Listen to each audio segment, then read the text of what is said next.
Assalamualaikum, halo adik-adik kelas 4. Pada hari yang berbahagia ini, kita akan belajar tentang diagram batang.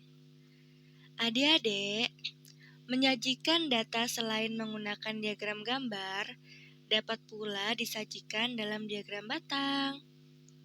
Nah, ini bentuk dari diagram batang ya adik-adik. Jadi, garis ini adalah sumbu tegak. Kita bisa isi dengan contoh ya, banyak alat tulis dalam bentuk skala. Kemudian di sini ada sumbu datar. Kita bisa tulis dengan nama alat tulis. Lalu tempat menggambar batang persegi panjang adalah di sini. Ya, ini adalah contoh bentuk dari diagram batang. Adik-adik, diagram batang adalah diagram dengan menggunakan persegi panjang untuk menunjukkan banyak dari setiap kategori.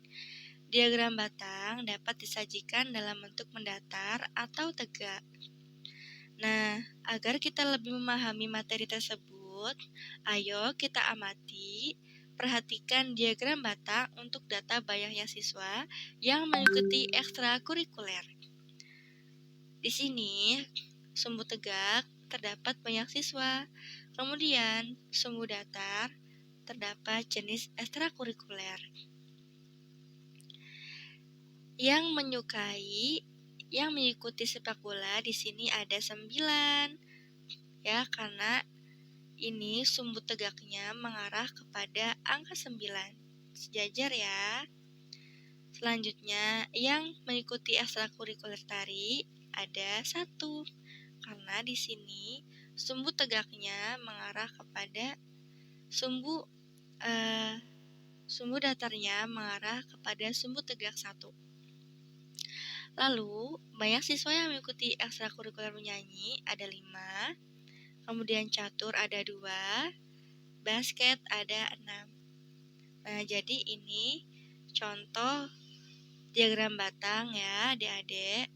Kita bisa memvariasikannya. Bisa saja di sini adalah banyaknya hewan berbulu. Gitu kan, banyaknya hewan berbulu di rumahku. Kemudian di sini ada ada kucing, ada hamster, dan sebagainya. Ada kelinci, di sini kita bisa variasikan ya, seperti itu adik-adik. Nah, kembali lagi. Untuk selanjutnya, di sini ada percakapan antara guru dan siswa. Guru berkata, berdasarkan diagram batang di samping, berapa banyak siswa yang mengikuti catur? Nah, berdasarkan diagram batang tersebut, banyaknya siswa yang mengikuti catur adalah ada 2. Ada 2 siswa.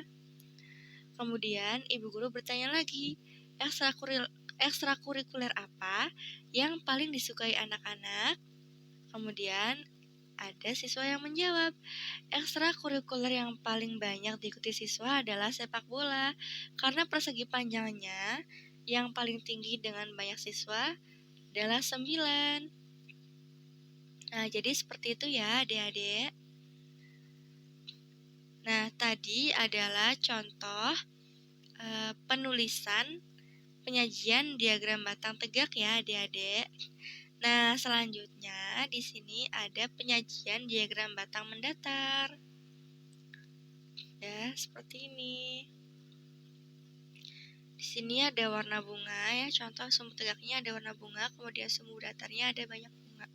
Nah, ini adalah tempat menggambar batang persegi panjang mendatar. Membaca diagram batang bentuk tegak dan dengan memperhatikan tinggi persegi panjang, kemudian membaca diagram batang bentuk mendatar dengan memperhatikan lebar persegi panjang.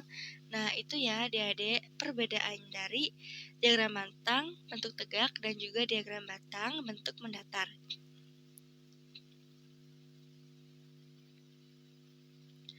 Nah, jadi seperti itu adik-adik.